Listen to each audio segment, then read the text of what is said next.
Familia, buenas tardes, bienvenidos a esta gran vía que se abre, como siempre, para todos ustedes a través de nuestra página web www.ceutatv.com y de nuestros perfiles de Facebook Ceuta Televisión y de Twitter @CeutaTV. Ya saben que nos pueden escribir absolutamente todo lo que ustedes quieran y les invito, como siempre, a que nos digan desde qué parte del mundo, desde qué barriada de Ceuta nos llaman. En esta ocasión, como siempre, los martes, bueno, pues vamos a hablar de inteligencia artificial y también de psicología, de libros, en fin. Como siempre, comenzamos por el repaso a la actualidad, que tiene algunos nombres propios destacados. Por ejemplo, el de la ministra de Medio Ambiente, Isabel García Tejerina, de visita hoy en nuestra ciudad. La visita de García Tejerina a Ceuta ha comenzado oficialmente con su llegada a la Puerta Noble de la Alcaldía, donde ha sido recibida por el presidente de la ciudad. La ministra ha firmado protocolariamente en el libro de honor de la ciudad de la Alcaldía Noble. Pero cuando comentábamos dónde estamos hoy, dando garantías de abastecimiento de agua de calidad para hoy y para el futuro, nada tiene que ver en dónde estábamos, qué rápido olvidamos a veces de dónde partimos. Y tú has sido ejecutor material de toda esta importantísima transformación. A continuación, presidente y ministra han mantenido una reunión en la sala de la rotonda del Palacio Autonómico, en la que han participado también el consejero de Medio Ambiente, Fernando Ramos, y el delegado del Gobierno, Nicolás Fernández Cucurul. A las 12 se ha realizado la firma de los convenios en el Salón del Trono. Acabamos de suscribir 2 convenios que califico, creo que sin exageración, de relevantes. Relevantes desde el punto de vista genérico porque ponen de manifiesto y en evidencia que la Constitución española, nuestro Estatuto de Autonomía y el resto de disposiciones y de leyes constituyen un cauce jurídico válido y propicio para que las administraciones públicas colaboren. El primero de los convenios tiene como objeto la explotación y mantenimiento de la estación de tratamiento de agua potable, que incluye la transferencia patrimonial de la infraestructura. Entregar a Ceuta la gestión y la explotación de la ETAP. Así nos lo había pedido, así me lo había pedido el presidente en alguna ocasión. El tiempo que nos ha llevado hasta aquí ha sido estudiar cuál es la mejor fórmula jurídica para dar ese paso de la ETAP a la ciudad autónoma. El relativo a la ETAP significa dar un primer paso decisivo para que podamos afrontar la modernización de estas instalaciones tan fundamentales en el sistema de producción y abastecimiento de agua en nuestra ciudad. El otro convenio permitirá la realización de actuaciones en la mejora del litoral ceutí, especialmente en las playas del litoral sur, entre otras actuaciones que se proyectan para los próximos 6 meses. Lo que nos va a permitir es la ejecución de actuaciones de mejora del litoral y lo que queremos con esto es ratificar el compromiso del Gobierno con la conservación, con la protección del litoral ceutí, en concreto con sus playas, con actuaciones, unas, como ha indicado el presidente, que iniciaremos inmediatamente, otras que lo que ya tenemos es el inicio de los estudios porque tienen otra envergadura. Algunos proyectos que la ciudad tiene planteados y que están pendientes de autorización o de concesión. En concreto, me estoy refiriendo a la instalación del ascensor panorámico en la playa del Chorrillo, que significará un salto cualitativo importante para el acceso a esta playa por parte de muchos usuarios. También la rehabilitación de la zona de la playa de Miramar, donde estaban ubicadas las viviendas de Miramar Chorrillo. También el paso elevado de la misma barriada Miramar y el adecentamiento de la explanada de Juan 23. Tras el acto de firma del convenio, la ministra y el presidente de la ciudad han visitado las instalaciones de la planta desaladora, poniendo punto final a la visita de García Tejerina a Ceuta. Otro nombre propio de la actualidad hoy es el de Mustafa Mohamed, el presidente de la Federación de Asociaciones de Madres y Padres de Alumnos, que podría ser reelegido, así mismo lo ha confesado, dentro de un par de horas al frente de la entidad que viene dirigiendo desde hace años. Eso sí, ha aclarado que en cualquier caso esta sí sería su última vez. Si los miembros de la Asamblea de la FAMPA lo deciden, Mustafa Mohamed seguirá siendo presidente del citado órgano. Así lo ha dicho el propio Mohamed en una rueda de prensa en la mañana de este martes previa a la Asamblea de la Federación correspondiente al inicio del curso. Ellos lo que me han pedido la gran mayoría es de que siga y que las personas que vayan por detrás, que gente que van a tener un recorrido más amplio porque tienen niños en infantil y los primeros cursos de primaria, que ellos quieren aprender, quieren estar conmigo ahí por detrás, para que después, dentro de 3 años, el relevo no sea tan drástico. Junto a Mohamed, la presidenta de la Confederación Española de Asociaciones de Padres de Alumnos, Leticia Cardenal, ha mostrado su convencimiento de que el curso que acaba de comenzar será caliente en cuanto al capítulo de reivindicaciones, la principal, la derogación de la LOMCE. Lamentablemente sí, vemos que el pacto educativo no avanza, que parece que está paralizado. Como decíamos, seguimos con la LOMCE, seguimos con los recortes, las becas de comedor y de libros, hay territorios que están todavía sin solventar. El tema del calendario escolar en otras comunidades también está dando muchos problemas. Entonces, mientras no haya un consenso, un curso calentito como hemos tenido el curso anterior. Cardenal también se ha referido a los problemas con el calendario en las distintas autonomías, poniendo como ejemplo la suya de origen, Cantabria.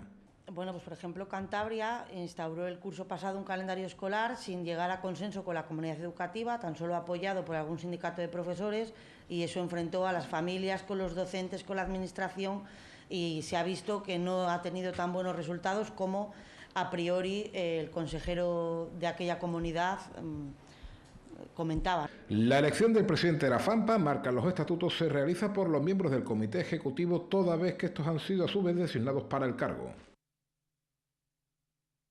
Y un último apunte de la actualidad local de momento, y es que el sindicato Comisiones Obreras, a través de su Federación de Servicios a la Ciudadanía, acusa al consejero de Gobernación, Jacob Achuel, de coaccionar la libertad sindical.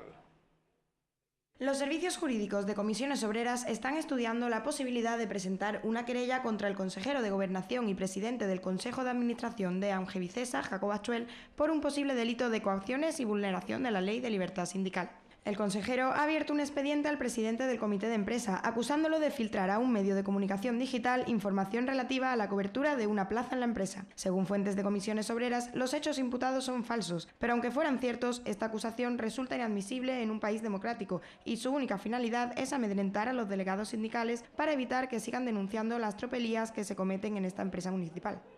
Pues vamos a estudiar si ese expediente, que no tiene sentido, abierto a este compañero, es motivo de una coacción, un amedrentamiento contra los miembros del comité. Entendemos que es una barbaridad que se pueda acusar a un miembro del comité, primero por algo que no tienen pruebas para acusarlo, y segundo por algo que, aunque fuera y lo hubiera hecho el propio presidente del comité, el motivo es una información laboral que es totalmente pública. Emilio Postigo, secretario de la Federación de Servicios a la Ciudadanía de Comisiones Obreras, ha asegurado que están dispuestos a dialogar, pero que si no se retira el expediente, el sindicato no dudará en tomar las medidas legales necesarias para que se acabe con esta situación.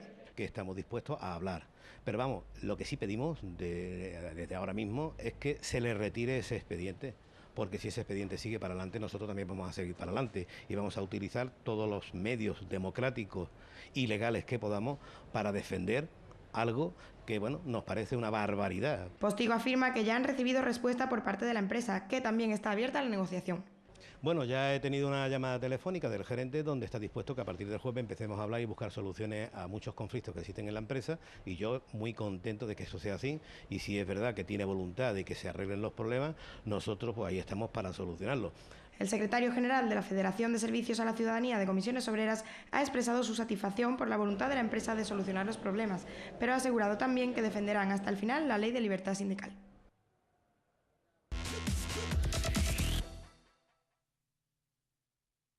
Y vamos, como siempre, hasta ahora a conocer qué está pasando en Ceuta y en el resto de España y del mundo a través de las ediciones digitales de Media Tarde.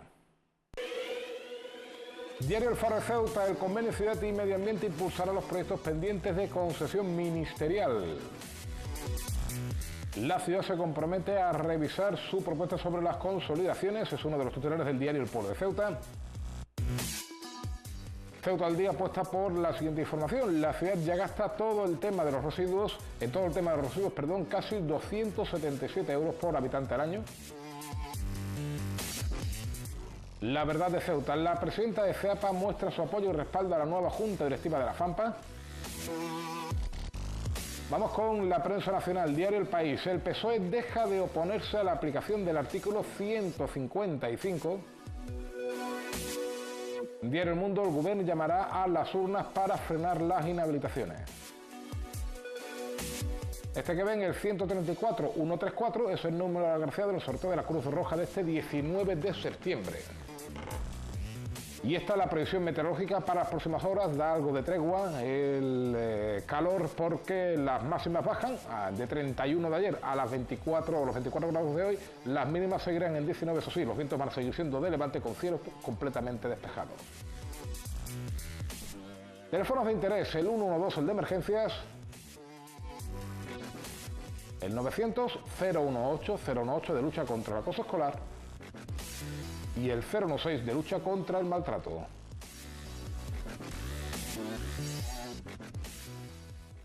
Bien, pues nos vamos a tomar un pequeñísimo descanso y en unos minutos estamos aquí de nuevo. No se muevan.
Bueno, pues saludos por supuesto a todos los que nos están viendo en cualquier parte del mundo, y hoy inusualmente incluso tenemos hasta público en directo.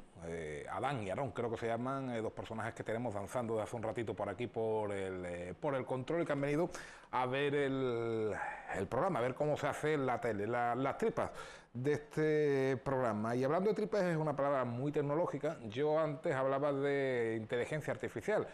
Exactamente no es lo que vamos a abordar hoy, pero sí está de acuerdo José Luis Calvo en que de alguna manera aquello de las impresoras en 3D no dejan de ser una derivación de la inteligencia artificial. José Luis, buenas tardes. Hola, buenas tardes. Porque una impresora 3D efectivamente es un paso más hacia algo, digamos, desconocido, con sus lados positivos, sus lados negativos, y abandonando el tópico ahora entraremos en detalle. Claro, la impresora en 3D es uno de los grandes inventos de estos últimos años que está revolucionando muchísimos sectores de todos los, muchísimos sectores a todos los niveles, es decir, desde la impresión de objetos en 3D casero hasta las operaciones quirúrgicas más avanzadas.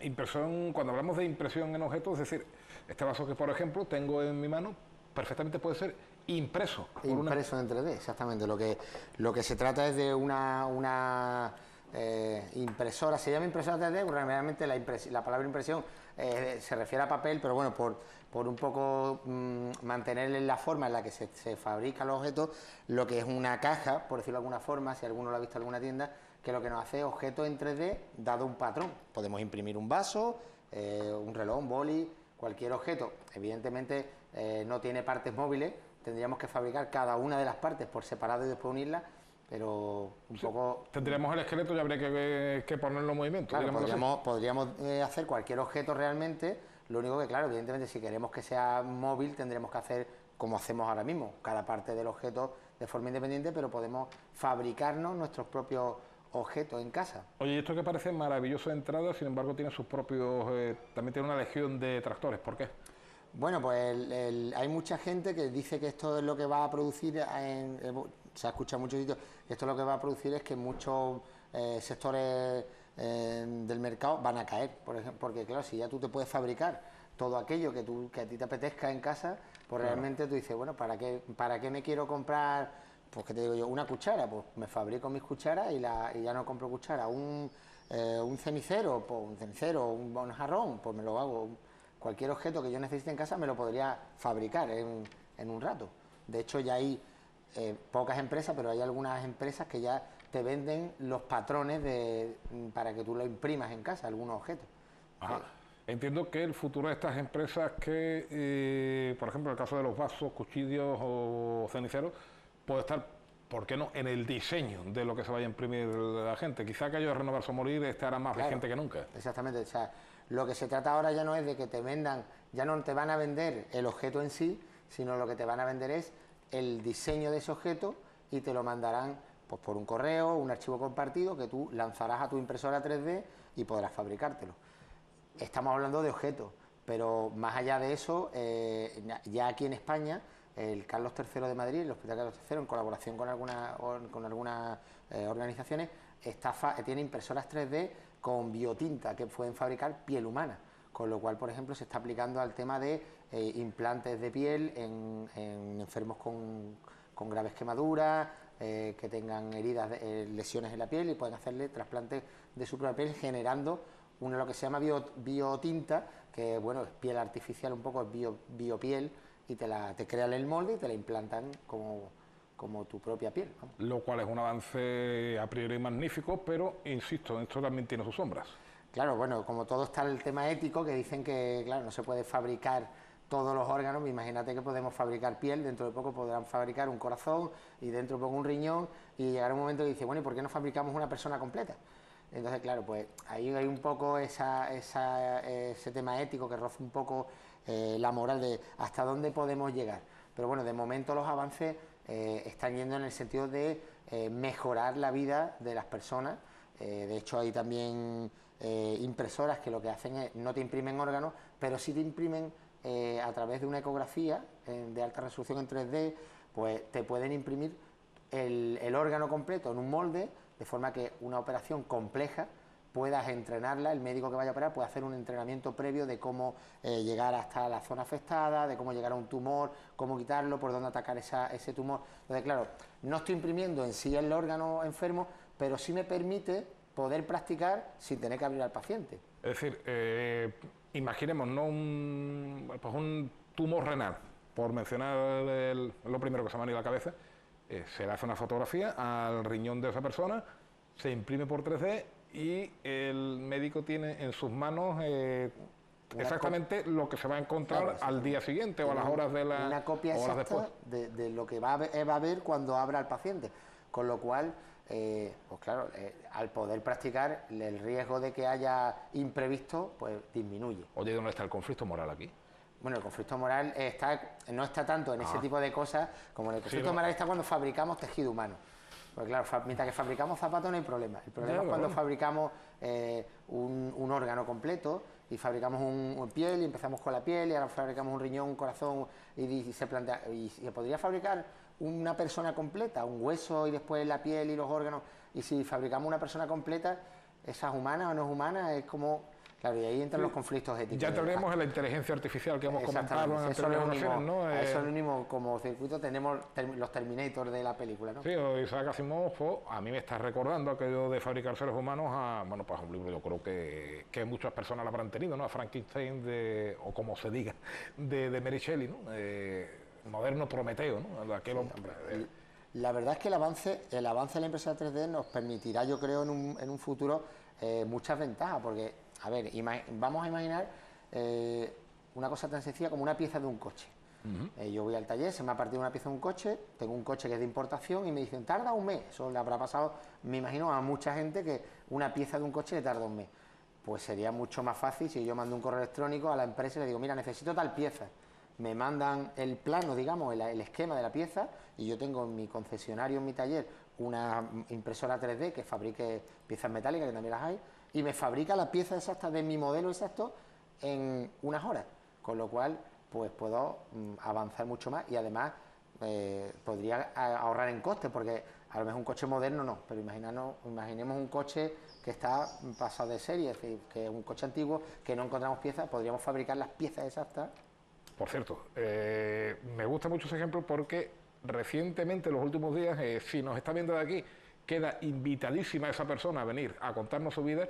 Hemos vuelto a ver 600 circulando por Ceuta, además con la matrícula de Ceuta, concretamente los días creo que andaba por la zona de Jadú, así que si alguien nos está viendo o conoce al propietario de este vehículo, de verdad que nos encantaría contar con él. Claro, este hombre con una impresora, esta mujer con una impresora 3D, con un 600 que vamos... Claro, es que, por ejemplo, en este caso, es decir, hay piezas del 600, si tiene un modelo de los primeros 600, hay piezas que ya no se fabrican, entonces o eres un manita y sabes fabricarte tus propias piezas, o podrías también tener una impresora en 3D y fabricarte piezas del coche, un volante, una maneta, incluso si tuvieras la impresora adecuada, una pieza de un motor. Oye, ¿cuánto es de grande un bicho de estos y más o menos cuál es el coste económico de...? Esa es una buena pregunta. Mira, he estado documentándome, porque como sé que te gusta hacerme esas preguntas así. La impresora que he encontrado, la 3D más barata del mercado, cuesta 43 euros. ¿43? 43 euros. Que es una marca Hero, se llama, lo tengo por ahí apuntado, la 101 Hero, el modelo, por si alguien la quiere buscar y tener una impresora 3D en su casa. Esa es la más barata que hay en el mercado ahora mismo, según lo que yo he podido buscar por ahí. Es pequeñita, es para imprimir pues cosas no más grandes que una cajetilla de tabaco, o algo así, un cubo de Rubik o algo así, una cosa pequeña, pero las hay impresoras gigantescas. De hecho, hace poco hubo un documental en una de estas televisiones que ponen montones de documentales, que estaban fabricando en Dinamarca la primera casa totalmente con tecnología 3D. Entonces fabricaban las paredes en 3D y era una macroimpresora gigantesca que fabricaba pues las paredes y todos los elementos de la casa en 3D. Y cuando digo todo, va a integrar la pared, imaginaros una pared que lleva ya integrada la tubería, porque claro, cuando imprimimos en 3D, nosotros no le decimos que aquí hay un muro y después metemos una tubería, sino que decimos que hay un muro con un hueco en medio y se fabrica tal cual. Con lo cual, la tubería va integrada en la estructura de la... Nunca se nos picaría una tubería, por supuesto, porque la tendríamos integrada en la estructura. El coste no era como para comprarte una cada día, pero bueno, evidentemente hay que avanzar, se está avanzando, se hacen pruebas, se practican con cosas y es por eso te digo que hay impresoras gigantescas. Eso sí puede ser un sector que se vea completamente revolucionado, para lo bueno y también entiendo que para lo malo, como es el sector de la construcción, ¿no? Porque si empezamos a hacer casas con 3D, pues vamos a necesitar, o se va a necesitar muy pocas manos de obra, Esa es la connotación negativa. La connotación positiva es que, desde luego, los plazos se van a cortar mucho y seguramente los costes. Sí, de hecho, en este caso los costes no, porque al ser una tecnología nueva y experimental, pues claro, aún no está desarrollado para que sea barato. O partamos del presupuesto de una impresora 3D ya bastante desarrollada. Claro, pero sí que es verdad que el plazo de construcción de la casa completa, es decir, pues, estamos hablando de casa completa, muebles y todo lo que había dentro, según la Universidad de Hacienda, habían tardado en construirla, no llegaba a los 2 meses. Con todo el mobiliario interno. Los daneses aparte, ¿no? Las personas... Eso ya viene construido. No los han dejado por el tema que estamos hablando de que no dejan fabricar todavía personas en 3D. Ajá. En fin, ¿qué tiempo llevan estos artilugios con nosotros? Pues no llegan ni a los 10 años, ¿no? No, y mucho menos. Yo creo que así a nivel comercial como los tenemos ahora, llevarán pues un par de años, 2 o 3 años, no llega más, ¿eh? Evidentemente, antes ha habido un desarrollo previo que llevará, me imagino, bastante tiempo en zonas experimentales, en las industrias los estarán experimentando y ya han bajado, ahora que han bajado de coste, pues claro, ahora sí lo podemos encontrar en cualquier tienda de informática de la ciudad. Podemos, a lo mejor no la tienen físicamente porque no la venden habitualmente, pero nos dan el molde para hacerla. Podrían darnos el molde, podríamos fabricarnos una impresora 3D con una impresora 3D, de hecho. Podríamos, si tuviéramos los planos de construcción, que es lo que se trata. Y ya te digo, lo suyo, el mercado eso va a evolucionar, yo creo, hacia ¿qué quiero comprar? Pues me quiero comprar unas zapatillas, unos tenis. Y bueno, pues tengo mi impresora 3D o un sitio o una empresa que en lugar de traer cosas, tiene impresoras 3D que fabrican cosas. Yo quiero una zapatilla, la quiero de tal material. Bueno, pues pongo los materiales adecuados a la impresora y fabrico una zapatilla con mi molde exacto, la medición exacta de mi pie, que se ajusta perfectamente, y a lo mejor en el plazo de un par de horas tengo la zapatilla que me gusta, con el número exacto que necesito y personalizada totalmente, por poner un ejemplo. Entonces no necesito tener un almacén con zapatillas de todos los números, yo te imprimo la zapatilla que tú necesites y te la doy.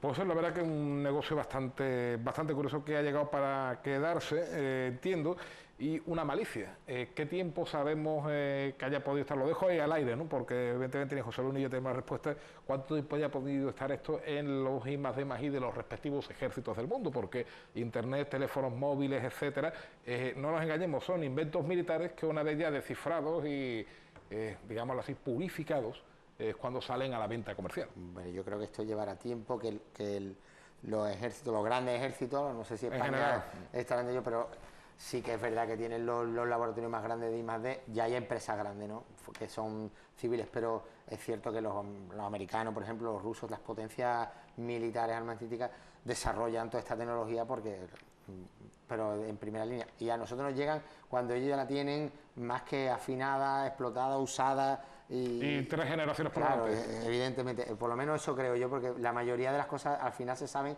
que venían como hablábamos el día de los drones, como hablábamos de muchas cosas que han aparecido a cuenta de una necesidad militar y después, bueno, pues... Fíjense, por ejemplo, las típicas películas de la Segunda Guerra Mundial o incluso alguna anterior en la que sale el paisano hablando con un teléfono así de grande desde un tanque mientras está bombardeando. Miren, eso es telefonía móvil muy primitiva. Claro. Con menos cobertura que el garaje de Drácula, pero telefonía móvil a fin de cuentas. No, es así. O bueno, cualquier cosa de las que nos vamos viendo en los militares, al final te pones a analizar y le dices, bueno, pues claro, esto es lo que tenemos ahora que usamos para tal. Hablábamos de los primeros programas, el tema de internet con la ARPANET, todo este tipo de cosas lo han ido desarrollando ellos porque les hacía falta. Después se le ha dado un uso civil, pero inicialmente suelen hacer usos militares. En este caso, todo lo que sea una tecnología como esta, pues bienvenido sea, que yo creo que va a avanzar. Como nota curiosa, hay impresoras 3D que imprimen comida también, que tienen tinta comestible. Entonces podemos imprimir, hace poco también apareció en la tele un reportaje y podían imprimir, no me acuerdo qué chef era en Barcelona, uno de las estrellas de estos que tienen muchas estrellas Michelin, no recuerdo cuál de ellos era, de los que tienen en Barcelona sede, y tenía una impresora 3D con la que imprimían ciertas comidas. Las imprimía, le daba la forma que quería. Pues yo quiero un tomate, pero que lo quiero un tomate, una galleta de tomate, pero con forma de pato, y en 3D. Y entonces hago un pato, pero con una pasta de tomate, y le meto la pasta de tomate y la construyo. Y encima está bueno. Bueno, sí, porque lo que le meten es comida, me imagino que le echarán algún aditivo o algo para que coja consistencia. Lo que no hemos contado, por ejemplo, es cómo se imprime en 3D. No sé si... Sí, tenemos tiempo. Tenemos tiempo, Un par de pues minutitos sí tenemos. es como curiosidad. Si alguien ha visto una impresora en funcionamiento, ha ido a una gran superficie y las ha visto, lo que tienen las impresoras domésticas es un hilo, como un hilo de plástico, que entra en la impresora 3D como una especie de aguja, entonces le lanzas un mapa tridimensional, y lo que va haciendo es derretir el hilo y formando pequeños hilitos. No sé si alguien ha usado alguna vez un bolígrafo que imprime una pasta que cuando va saliendo se solidifica y puedes hacer figuritas. Pues es el mismo sistema. Lo va derritiendo la pasta y va haciendo eso. ¿Que necesito hacer un vaso? Pues lo que hago es que voy haciendo círculos concéntricos, hago la base, después voy echando para arriba, y hago la forma. Y entonces voy derritiendo la pasta, es como si hiciéramos un molde y fuéramos derritiendo un plástico y haciendo. Entonces, igual que ponemos un plástico de color amarillo, podemos poner un plástico de color azul, depende de la impresora que tengamos, podemos tener varias agujas con varios hilos, con varios colores, con varios materiales, podemos tener... pero el sistema es bastante curioso. Además, si alguien, ya le digo, si lo ven en una gran superficie, que pruebe a imprimir algo que a veces deja, porque es muy simpático ver cómo se imprime. En fin, a mí la verdad es que ya lo último, no, lo de imprimir choco en salsa me ha dejado ya rayado. En fin, José Luis, hasta la próxima. Bueno, nos vemos en breve. En breve. Seguimos unos minutos.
Síndrome de Peter Pan.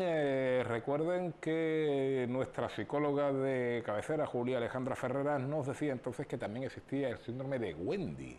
Y bueno, nos quedamos con cara de ¿eso qué es? Así que directamente, 7 días después. Doña Julia Alejandra, buenas tardes. Buenas tardes. El síndrome de Wendy.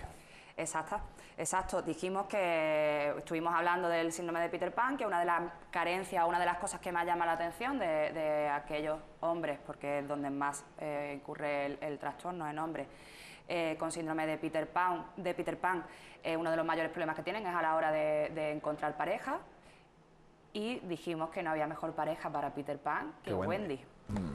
Y de esta manera pues surge el síndrome de Wendy, que exactamente igual que ocurre con el síndrome de Peter Pan, no está aún en ninguna categoría diagnóstica, no está aún en ninguna clasificación diagnóstica actual, que ha ido sucediendo su diagnóstico diferencial a través de la observación de diferentes psicólogos que ven, sobre todo en mujeres, una serie de síntomas que se repiten y que dan lugar a comportamientos muy similares, y pues que deciden que, como buena pareja de Peter Pan, la mejor manera de llamarle es Wendy.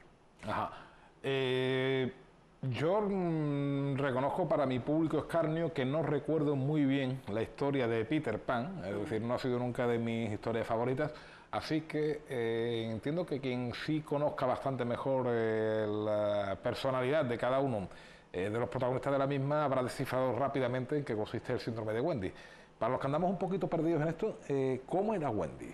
Wendy es la madre eterna, es la que se proclama como madre, como protectora de aquellos que tiene a su alrededor. Es decir, estamos hablando de una personalidad bastante débil, bastante dependiente, que necesita la aprobación de las personas que tiene a su alrededor y cuyo máximo objetivo en esta vida, o su objetivo último en esta vida, es el cuidar de los demás, principalmente hijos y pareja. En caso de encontrarse una Wendy sin marido, sin pareja, sin mujer, pues es la típica persona que se hace cargo de sus padres hasta el fin de sus días, que realmente no tiene vida propia, que no tiene una esfera personal llena de amigos, sino que se encarga única y exclusivamente de cuidar a los que considera que tiene que o debe cuidar. Eso no, insisto, no hay que confundir esto con las personas que, bueno, en cualquier momento de nuestra vida podemos tener que cuidar, pues a cónyuges, hijos, padres, etcétera, bueno, pues porque se encuentran en una situación que necesitan cuidados y evidentemente pues tenemos que dar nosotros el primer paso y cercenar un poco nuestra propia libertad para cuidar, insisto, a nuestros padres, hijos, esposas, esposos, etcétera. Una cosa es eso y otra cosa es, incluso aunque sea, bueno, pues durante el resto de la vida de estas personas, una cosa es eso y otra cosa es llevar esto al extremo máximo, ¿no? ¿Cuál sería el extremo? El extremo sería esas personas que piden perdón por algo que no han hecho y consideran que deberían haber hecho, o por algo que han hecho y consideran que deberían haber hecho mucho mejor. Esas personas que pone el plato de comida a su marido y ya le está pidiendo perdón por anticipado de que esa comida no esté tan buena como debería estar. Esas madres que siempre se van a sentir malas madres porque no cuidan a sus hijos como deberían. Y sin embargo ni siquiera tienen tiempo para ellas mismas, no tienen una afición, no tienen un hobby, no tienen, porque no se lo deben permitir, porque no se lo pueden permitir. Como ya hemos dicho, son esas personas que necesitan la aprobación en todo momento de que lo que están haciendo, lo están haciendo bien. Son personas que rara vez tienen una carrera profesional, puesto que su lugar en el mundo es su hogar, tienen como he dicho, es la madraza eterna. Son personas, digamos, y no se me malinterprete, lo digo desde el punto de vista pues con todo el respeto del mundo, serviles por naturaleza. Sí, serviles hasta el punto de ser enfermedad. Son personas serviciales hasta el punto de que esa servicialidad hacia los demás es contraproducente para ellas, porque se están olvidando de ellas mismas. Son personas que aunque caigan enfermas no van a prestar atención a su propia salud, ni física, mucho menos psicológica. Son personas que aunque se merezcan un capricho de vez en cuando no se lo van a dar porque no se lo merecen, porque creen realmente que no se lo merecen, porque no solamente llevan hasta el final el hecho de ser serviles, sino que además consideran que no son tan serviles o que no lo hacen tan bien como deberían hacerlo. Entonces están siempre juzgándose negativamente. Son personas que incluso tienen asumido que de alguna manera, y vuelvo a decir de un modo muy gráfico, son inferiores al resto, es decir, en el sentido de que mi comida siempre va a ser la peor, la cama que yo haga siempre va a estar mal hecha, la ropa que yo plancho siempre va a estar arrugada, etcétera, etcétera, porque lo hago yo, ¿no? De hecho, es muy fácil confundir una mujer con síndrome de Wendy con una víctima de maltrato de género. Lo voy a preguntar ahora. Porque puede haber una frontera ahí, muy difusa. Es decir, muchas veces las personas que han sufrido maltrato, las mujeres, bueno, pues no solo el maltrato físico, sino que también, pues de algún modo recogen una serie de traumas. ¿Cómo puede ser esto? Porque estos son algunos de los reproches que estos individuos suelen hacer, aquello de... Lo decía muy gráficamente Antonio Martínez Ares el año pasado, ¿no? Ni vales para cocinar, ni vales para la cama, ni vales para nada. Vale, pues no debemos confundirlo. Exactamente igual que hablábamos la semana pasada de que el síndrome de Peter Pan no debe confundirse con el típico hombre que entra en los 40 y de repente tiene la crisis de los 40, en este caso tampoco debemos confundir a una mujer con síndrome de Wendy con una mujer con el perfil de víctima de maltrato. ¿Por qué? Porque la mujer con síndrome de Wendy lo manifiesta desde una edad muy temprana. Es decir, son niñas serviciales ya. La educación de las niñas desde la edad temprana puede ser parte del origen del síndrome de Wendy. Sí. Tanto en el síndrome de Peter Pan como en el síndrome de Wendy encontramos que el comienzo, el inicio, el precipitante, se va a encontrar en la infancia y en los modelos educativos. Ya sea bien por una madre que no ha estado a cargo en la casa absolutamente de nada referente a las labores del hogar, no típica madre que porque trabaje, no, sino porque una madre que por sus características de personalidad o por incluso a lo mejor algún trastorno psiquiátrico se ha desprendido completamente de esas tareas, o el caso totalmente opuesto, una madre que inculca esos valores de no, tú no tienes por qué trabajar en la calle porque tus hijos tienen que ser los que mejor, más limpios, mejor vayan al colegio, tu marido tiene que ser... Son las típicas mujeres que se levantan por la mañana a las 7 menos cuarto de la mañana para que cuando su marido se despierte esté el desayuno hecho, le eligen la ropa que se tiene que poner. La camisa planchadita. Exactamente, pero además eso, con la ropa elegida, la que te tienes que poner para que vaya bien conjuntado, ¿por qué? Porque si no en el trabajo van a decir que yo soy una mala esposa.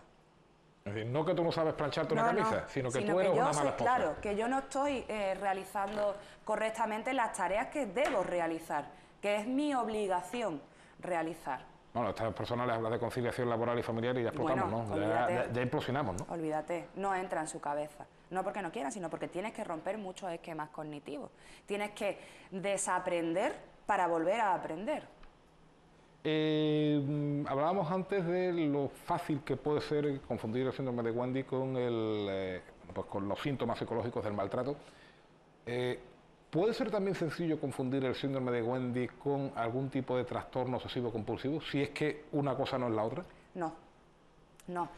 Si quiere otro día hablamos del trastorno obsesivo-compulsivo porque también está muy mitificado y entendemos por la literatura, por la filmografía, cosas como trastorno obsesivo-compulsivo que realmente no lo son. El perfil del paciente o del enfermo de TOC es bastante concreto y no se parece en nada al Lo digo para aquello de la obsesión con agradar a los demás. Si puede haber algún... Es que los TOC no tienen obsesión por agradar a los demás. Sus manías, en el caso de las personas que tengan el síndrome de Wendy. Habría que ver cuál es la obsesión y si la compulsión para frenar esa obsesión es el ser servil.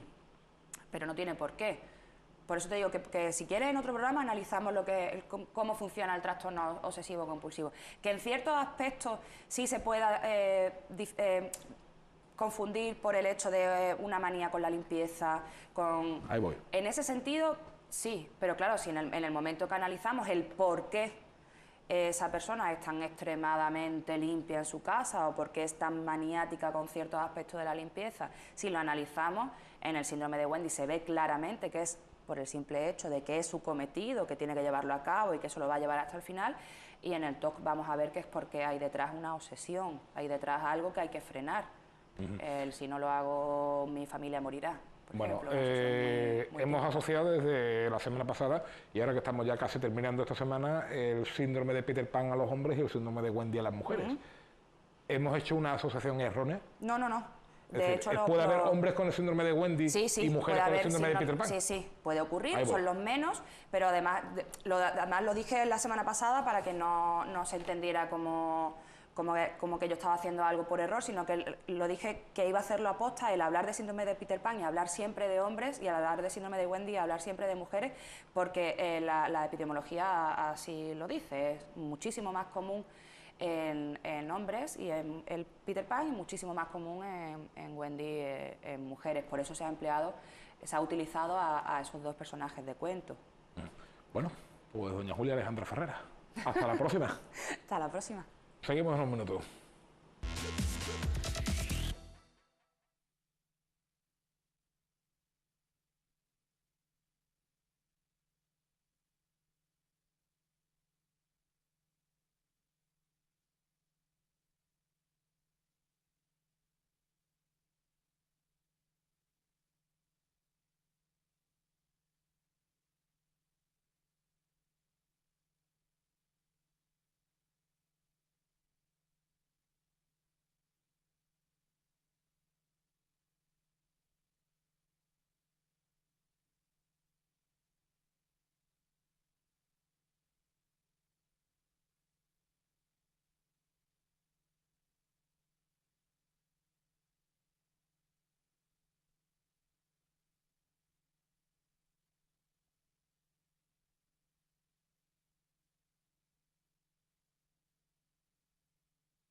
oír, ¿no?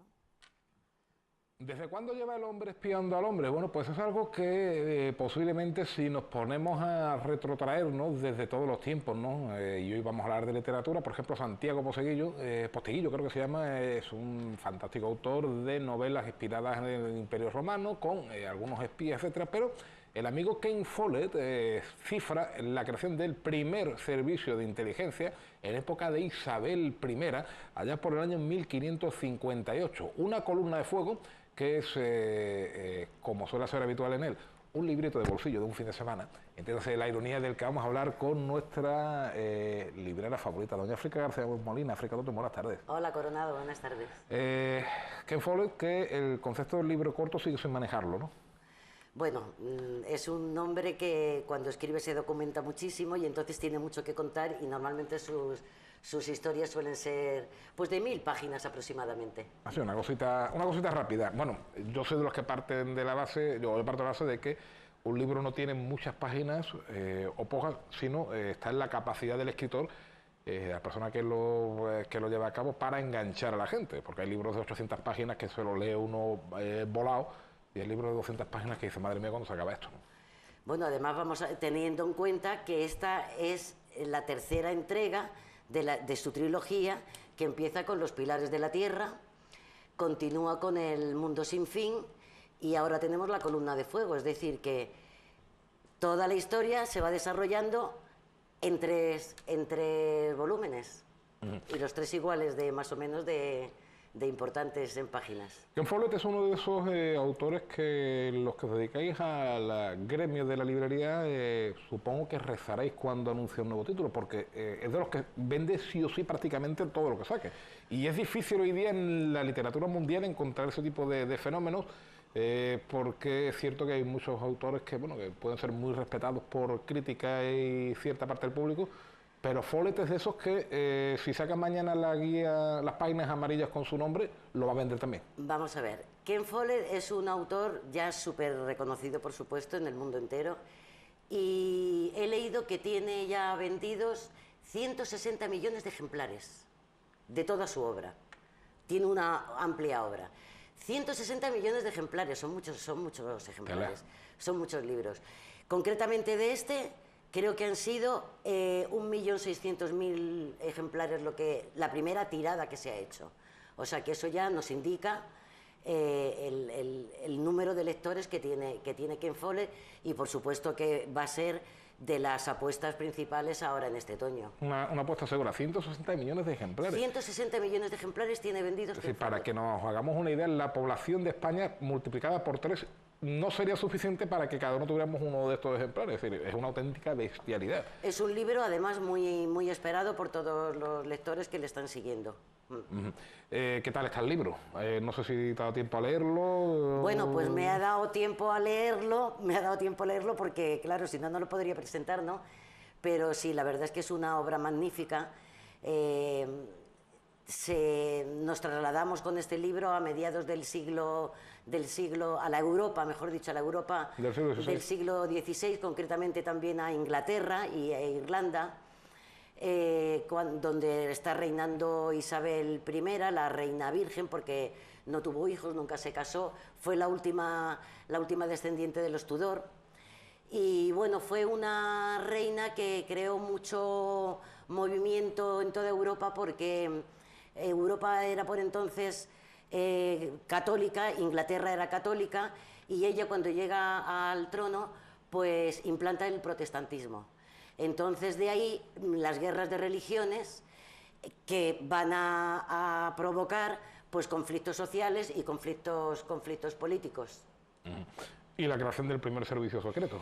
Ella es oficial. La que, efectivamente, ella se crea un entorno se crea un servicio de espionaje que le sirve pues para protegerla y para advertirla de las posibles guerras que pueda tener o de los posibles conflictos que pueda tener, y crea el primer servicio, digamos, de espionaje en lo que entendemos hoy como servicio de espionaje moderno. Que no es la invención del espionaje, ya lo decíamos, ¿no? Posiblemente el espionaje haya existido siempre, desde siempre, ¿no? Pero ella ya, digamos que lo hace de una forma como más organizada y ella se apoya mucho en este equipo de personas, de espías, porque va a ser fundamental para su reinado. Sí, Como siempre, Ken Follett introduce en toda esta historia, pues una historia de amor, lógicamente, porque él también un libro que no tenga el elemento, el ingrediente del amor, pues se queda como cojo, ¿no? Y entonces él también introduce ahí una historia de amor. En conclusión, es un thriller histórico de espionaje. Bueno, pues una magnífica recomendación para el otoño. Aunque yo creo que leer siempre es una magnificación. Por cierto, yo no sabía que había una cosa que se llamaba Sociedad de Amigos Españoles, Sociedad Hispánica de Julio Verne. Me parece interesantísima, la verdad es que no sabía que existía, pero creo que desde mañana hasta el próximo viernes vamos a tener en la Biblioteca Pública del Estado todos los días conferencias en relación con Julio Verne, que ya saben que fue un autor que tuvo una vinculación de alguna manera con Ceuta, ciudad que llegó a visitar y ciudad que menciona en 2 de sus libros, no de los más conocidos, pero sí, sí menciona a la ciudad autónoma en 2 de sus trabajos, así que bueno, pues por la parte que nos corresponde. Es que Julio Verne, que era tan inteligente y tan visionario, pues claro, yo creo que debió ver en Ceuta ese ombligo del mundo que es Ceuta, que tenemos pues el norte Europa, al sur África, al este tenemos Oriente y al oeste tenemos América. Entonces yo creo que él como visionario se dio cuenta de lo importante que era el punto del Estrecho de Gibraltar y de Ceuta. En fin, bueno, pues tiempo habrá de hablar de Julio Verne, tiempo habrá de seguir hablando de libros. Doña África, hasta la próxima. Pues hasta el martes que viene con otra vez el libro de la semana. De acuerdo. Y nosotros les recordamos que dentro de nada, un ratito, tienen aquí la mejor crónica informativa de este 19 de septiembre en compañía de Laura Ortiz. Nosotros regresamos, si les apetece, mañana a partir de las 6 de la tarde. Gracias por la atención prestada y sobre todo, sean felices.